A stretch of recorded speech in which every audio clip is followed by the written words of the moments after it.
சாதிச்சு ஒரு நல்ல முடிவு எடுக்கணுமே ஒழிய அதை நீதிமன்றத்துக்கு சாட்டி விட்டுறது, தள்ளி விட்டுறது. அது இவர் என்ன நினைக்கிறாங்களோ அதை நீதிபதிகள் வாயால சொல்ல விட்டுறது. சொல்ல விடும்போது நீதிமன்றம் தீர்ப்பு வந்துருச்சு, சட்டத்தை மதியுங்கள்.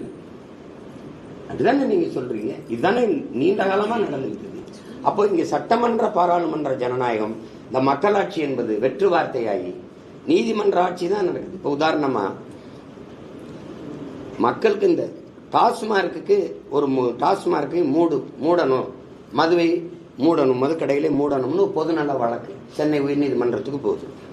அதில் அந்த நீதிமன்றம் கொடுக்குற தீர்ப்பு, அரசின் கொள்கை முடிவில் நாங்கள் தலையிட முடியாது. அரசு ஒரு கொள்கை முடிவு எடுக்குது, நீட்ல இருந்து எங்களுக்கு விலக்கு வேணும். அரசு கொள்கை முடிவு எடுக்குது, அந்த வழக்கை அரசே தொடுக்குது.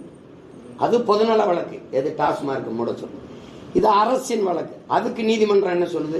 இல்ல நீ நீட்டை எழுதணுங்குது. இப்ப பொதுவா பாக்குற நமக்கு குடிக்கிறதுல விளக்கு வேணும்னா அரசின் கொள்கை முடிவுல தலையிட முடியாதுன்னு சொல்ற நீதி, பிள்ளைகள் படிக்கிறதுல நீ தலையிட்டதை நிறுத்தினா இல்ல அரசின் அதை நீ எழுதுங்குது. அரசின் கொள்கை முடிவுக்கு எதிராக இருக்குது. இப்ப இந்த நீதிமன்றத்தையும் இந்த தீர்ப்பையும் பொதுவான ஒரு மனிதனா நீங்க எப்படி பாப்பீங்க?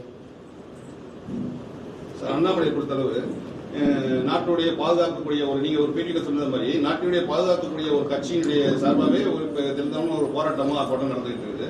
அண்ணாமலையை பொறுத்தளவு காவல்துறையை நான் தூக்க விட மாட்டேன் அப்படின்னு ஒரு வார்த்தையை ஒரு பேட்டியில சொல்லியிருக்காரு. இது அரசியல் சாசனத்துக்கு முரண்பட்ட பேச்சா நீங்க பாக்குறீங்களா? அது இல்ல, காவல்துறை ஒரு தம்பிகிட்ட நம்ம கேட்கறது, கெஜ்ரிவாலுக்கு எதிராக இந்த மது வழக்கில் வரும்போது நீங்க போராடினீங்களா? இல்ல, நடவடிக்கை எடுத்து. அங்க தெலுங்கானால ஐயா சந்திரசேகர மகள் இதே மாதிரி குற்றச்சாட்டு வரும்போது நீங்க போராடினீங்களா? நடவடிக்கை எடுத்தீங்களா? நடவடிக்கை எடுத்தீங்க. இங்கே ஏன் நீங்க போராடிட்டு இருக்கீங்க? நடவடிக்கை எடுக்காம. அதிகாரமற்ற பிள்ளைகள் நாங்க போராடுறது சரி, நடவடிக்கை எடுக்க வேண்டிய உயரத்தில் இருக்கு. நீங்களும் இந்த போராடிட்டு இருக்கிறது அது ஏற்புடையதில்லை.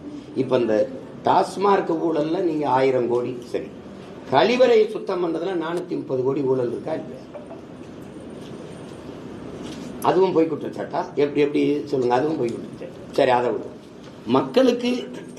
மக்களுக்கு கொடுக்கறதுக்கு நியாய விலை கடையில், அதாவது ரேஷன் கடையில் ஏற்றி இறக்குனதுல அரிசியை ஏற்றி இறக்குனதுல 950 கோடி இழப்பு, 1000 கோடி கிட்ட இழப்புன்றீங்க. என்ன கை கிட்ட அள்ளி ஏற்றி இறக்குனீங்களா இல்லை மூடையில கட்டி தானே ஏற்றி இறக்குனீங்க? அதில் சும்மா ஒரு 20,000 30,000 ஒரு 5 லட்சம் 10 லட்சத்துக்கு